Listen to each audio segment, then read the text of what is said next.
Oh, I forgot to do that again. Hello, everybody.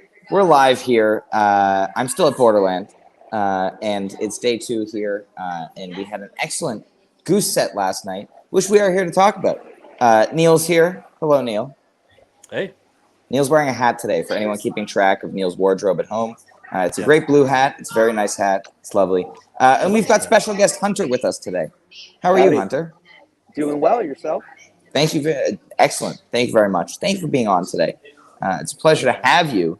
But, you were at the set last night. Unfortunately, you're not at the festival today as well. Just quick in and out for you. But, your thoughts on, before we dive into the Goose set specifically, give me your thoughts on Borderland as a whole and the day leading up to Goose's set. Yeah, so great to be at a hometown fest. I'm living in Buffalo right now, so it's great to kind of, go to a show and be able to wake up in my own bed the next morning. Pretty sweet. I thought it was really well organized, nice little like half craft fair, which Buffalo kind of loves, can't get enough of. Great music too. I remember walking in, had to come pretty late, so I made it right before Dawes started, but walking in, there was this great Led Zeppelin cover band going on. Great vibes started off, and then I thought Dawes was excellent. Kind of blew me away. Didn't know that they could go that deep. So really great to, kind of discover something new, which wasn't what I was there for. Yeah, I really enjoyed Dawes too. Having seen so much chatter about them in the Goose community because of, playing at Fred Fest and the other collaborations that, a couple of members of Dawes have had with the band. I saw Griffin sit in with them at Stubbs last fall in Austin, which was really cool. But yeah, I really, really enjoyed their set and a nice Rick sit in. I will never say no to that. And he absolutely crushed it, of course, because it's Rick we're talking about here.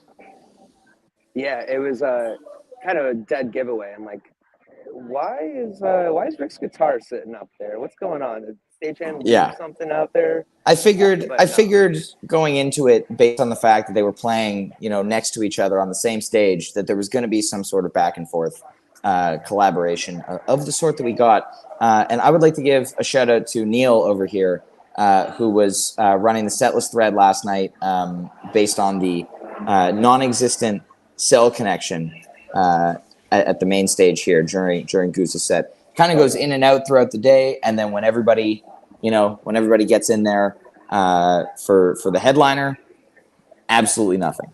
So text messages could go through. Yep, green text and only barely. Last night, and then barely. Kev approved. Man, we did get lucky though. I have to say that because there were times when like you were sending me songs and they would come right through, and then I would get like 3 other texts that you sent that you clearly sent beforehand, and then they came in after. So there were some forces at work in the universe last night that were getting only the text that mattered through. So, we had the universe knew that the setlist thread needed to happen, that there were people counting on us. There were, there's Fantasy Goose updates. People needed to know where their scores were at. I think Twitter was just, without hearing the music, they were only focusing on the songs last night. So there was quite a bit of banter. So that was pretty funny. Love some good banter. And, elgoose.net needed to be updated too. But Yeah. Sorry about that one. We'll get that wrong tonight. Hey, so actually, quick question before we move on to Goose. Yes. So Rick sat in with Dawes, which is great. Rick also sat in with the pod yesterday. He did sit in with the pod yesterday. That was amazing. And I still think that nobody believes that that's real. Like, you have to actually watch the rebroadcast. I blame Vickers and Madison Vaughn for nobody believing anything that happens. Yeah, it's like on this podcast, but with bad photoshops. Exactly. It does look like a bad Photoshop. Well, I mean, so for a while, Madison Huvan's had this this gag that he does with Ryan peeking his head in to like band photos. So the script being flipped there and having it actually happen was pretty special. But no, so my question about the sit-in was, did he sing with Dawes or did he just play lead guitar? Just play guitar. There was no vocals. Unfortunately, I was hoping that he was going to sing. No mic, no nothing. They weren't planning on it. So it's just like you're here to shred, and that's it. Shred for 10 and leave. Right on. Hey, it's the best set. Love it. Exactly. That's awesome that they're collaborating on both ends now, right? I have seen Dawes play with Goose twice. I saw them play with them at Fred Fest, and then I saw them play at Newport. Well, it was just Taylor from Dawes at Newport, but the evening show, after show of Newport last year. So The vodka show, cool. if you will. The vodka show. Well, let's dive into the set from last night a little bit. We start off with a nice flopener, Mr. Action, and Pancakes. Pretty solid start to the set. Lots of fun. Again, Flowdown felt like the obvious choice for an opener here. It feels like a song well suited to this festival setting. Nice park. Green area, feels like a very hometown thing, even for people who don't live in Buffalo. Buffalo just has that really nice hometown vibe. No matter where you're from, people are just very nice. So it was great. Mr. Action, always fun.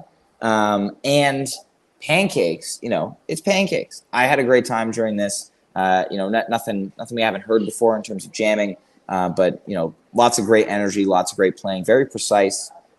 I enjoyed it quite a bit. Hunter, how are you feeling?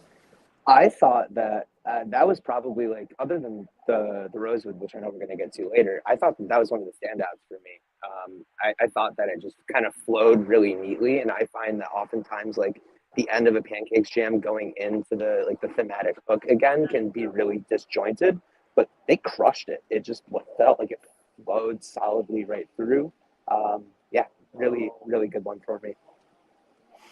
Agreed. Neil, you got any thoughts on these first three? Yeah, I mean, if you didn't see that Flowdown coming, I don't know what to tell you. I mean, it had been several shows since it had been played, a really long time, and they, in 2023 are playing the hell out of Flowdown. So, to be expected, and you get what you get when you get Flowdown, right? Then Mr. Action, which I was kind of expecting, but you never really know these days, but they were going to throw one of those types of songs in, and I love that in the opener slot right after a flopener. Fine, that's great. That's a good way to start the show. And yeah, I agree with Hunter. That Pancakes is really, really good. Don't sleep on it. It's not just like a Pancakes that they've played and you can move on and say like, it was just Pancakes. There's like a really nice, what edges like borders on like a Blissy segment in this one before it kind of kicks into like the Pancakes fire, and that was really cool. I listened to it on my drive. I'm actually up in New Hampshire right now, but while I was driving up here, that segment grabbed me. I was like, this is like, holy crap. Like, why did nobody talk about this?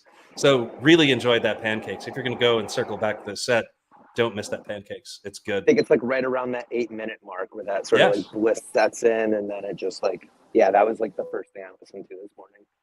Right on. Great. Lovely. Next we get Honeybee for Rosh Hashanah, Shana Tova. For those of you who don't know, it's the Jewish New Year. It's today, and you eat apples and honey on Rosh Hashanah for a sweet new year. And so we have to assume that because Spuds unfortunately did not wish the crowd a Shana Tova last night, that Honeybee is the closest thing we got to a nod to the holiday. Then we got Writing a Novel. Always excited to see Writing a Novel pop up. I love this cover, and it's always funny to see people kind of be like, they're playing Back on the Train before Rick starts singing. Yeah. Nice chugel, if you will. Then we get Creatures, 19 minutes, but pretty solid standard Creatures fare. I absolutely love this song. Loved the placement, thought it was great, just for keeping the energy going. And they hit into that, they were kind of searching around for a little while, and they hit into that usual klezmer-y progression that we expect in standard Creatures. Then we get the Rosewood with Dawes, man. This, obviously the highlight of the set, 26 minutes long. And I just, we talk about on this pod a lot the kind of two distinct sections of Rosewood jams. You have that type 1 peak, which I thought Taylor and Rick were just going back and forth. They were egging each other on. Absolutely phenomenal playing from both of them, and really cool to hear Taylor's guitar mixing in with Goose. And Jeff hitting that D chord. Hitting that D chord as he does. It was also funny because watching Jeff playing, he didn't have any monitors while he was playing Peter's guitar during that. So he could only hear based on where he was on stage. So his choices were basically stand behind the organ, which is where Peter's amps are, so he can hear what he's playing, or move somewhere else so he can hear the rest of the band. Yeah. Right. Yeah, Which he was doesn't use singing, pretty in-ears, funny. right? Yeah, because he didn't have in-ears. Right. And then he couldn't have his wired ones that he typically wears. Right, because Griffin was wearing them. Because he was wearing them. Oh, Yeah. man. That's fun. Yeah, so pretty fun. But then we get a great peek there, and then it almost seemed like they were segueing into like a new cover or something. Like I didn't know what it was, but it sounded like they were starting a different song. Some nice clav, at first there, some nice delay on said clav, and then they got into this beautiful, bliss hose, if you will. And I absolutely loved this jam. And then they closed the set with Animal, which is fun, and Hot, Slow, Ready, Arcadia Encore, which, Peter's dancing threatened to, break the riser that his keyboards were on, which was pretty funny. But Hunter, what were your thoughts on this whole rest of this set here? So first Arcadia in 6 shows, which was sweet. It was like on El Goose, it was like obviously the most played that I haven't most commonly not seen. Nice. That's what I was looking for. So, and it was a big one, which I loved. The ending of that crushed. It felt like it was never going to end, which rocked. I thought that they had hard cut off at 10. So great to know that they could go through to 10:30. Yeah, the other thing that stuck out to me was the end of that Rosewood. Just it felt like they were going to segue into Arcadia with Taylor and Griffin for a second there, and there was that sort of like spacey, felt like the intro, and then it seems like Spuds just hung on to it. He wouldn't let it go, and they just kicked it into a different gear. I loved that. Like something else that it kind of reminded me of like the Boston Hunger site, like 323, where they just went into that like 2 minutes of just like what felt like just like lounge jazz, very smoky. It was sick, absolutely great analogy for that. Yeah. Other than that, I forget. It must have been during that Rosewood too. It just sometimes Rick just gets so aggressive. Is not the word I'm looking for here, but just he's just hungry. He wants it, and the playing that happens there just it felt so like, here I am, take me. You're gonna get this, and if you don't like it, piss off. I love that sort of just like intentionality behind his playing. Sometimes it's just you can feel it, and I was lucky enough to be like 10 rows back on Trevor's side, and when you're there, it's like Rick's looking right at you, and it was just like real cool to see that happen live. Yeah, definitely. So rest of this set, I mean, writing a novel, you know where I stand on that one. I think it's one of my favorite Goose covers in terms of execution. Maybe not my favorite song, but it does all of the things that you really want from a cover. It showcases Rick's voice. I think he does justice to the original, and in a way, like, I don't know, I might even like it better than the actual studio recording of this. So, and then you get like a nice little guitar solo in there. So it's got all the elements of a really nice cover. Creatures, of course, had been played. I forget. I think it was like 8 shows at this point. So folks were just wondering when that was going to show up. And then, of course, the meat of the show happens in Rosewood. And there's so much to like about this. When I listened to it today, what I heard was very not Goose-like. You get that second bonus jam. So you get the original Rosewood, and it's very typically Rosewood. I think Taylor did some spots where he kind of took where the piano line would come in, and he would play that on the guitar. And there's a couple times where he like was listening to Rick and then picked up on what Rick was playing and then played alongside him and kind of like a twin lead situation. That stuff was really cool. Then, of course, it all kind of breaks down to like what you were saying, Ryan, which sounded like a whole new song. Like they had stopped and they were segueing into something else. And that place that they found in that jam is remarkable. And what I hear when I listen to that is like playing in the band. And it gets that like big, like playing crescendo, like at the end. like not like the outer space playing in the band stuff, but like when we're coming back into the jam, and it sounded very, very Grateful Dead like to me, not very Goose like. And I think some notable pieces of that were you had two rhythm guitars going at the same time. Jeb was not just wearing a guitar up there; he was really playing. And if you listen closely, he actually gives Taylor space to do some very Bob Weary kind of rhythm things while Rick is soloing. And this is a very, very good piece of music. And I don't know where it stands on my playlist right now, but I think it's actually going to be on there. And I think it's maybe one of my favorite Rosewoods in a while. And there have been a couple really good ones this year. So, man, I can't say enough about this. And what a gift this is in a festival set. You get 28 minutes of Rosewood with real intentional, thoughtful jamming. And then you're getting you're not used to 3 guitars on the stage at once with keyboards. And then, of course, Griffin from Dawes, incredible drummer. So you get a whole different vibe on that Rosewood drum section, which, you get that with Rosewood every time. That's the thing that you look forward to when you hear this song. Like, sure, you might get an amazing jam. I love Rosewood, as you know, but you always get the drums. And to have another drummer up there doing it, not saying he was like better than Jeff, but it was cool to have this completely different perspective and a guy who knew the song well and did the song justice. Like, he wasn't just up there like hitting a cowbell, So everybody who was on that stage was adding to this jam, and I thought was really, really cool stuff. So this is a good one, definitely worth checking out.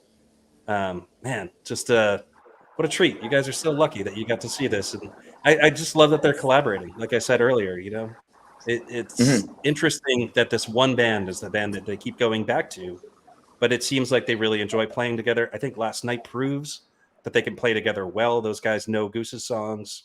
So cool stuff. You guys are lucky. Pretty cool set. And then second Buffalo Rosewood, like we got that one at Art Park last year. That was a great one. Yeah. Really, that's actually a really under the radar jam. Really cool jam. Show. Yep. It's true. It is. That show was great. Killer Jive Lee in that show. And Jive Lee. And a good Madavon. Yep. So rest of the show, you get Animal. Like, Animal kind of just does the Animal thing. Again, this is a festival set. And during Animal, we had a little bit of Peter was having some technical difficulties with the Nord. It seemed as though he couldn't get the synth patch to work properly, so he played clav instead for a little while. I was personally okay with that. Yeah, the intro was different than what they've done before. They didn't do like the kind of like organ kind of thing intro. Like, he did straight to the whatever that sliding effect is that he gets on the synth. Like, so just the yeah.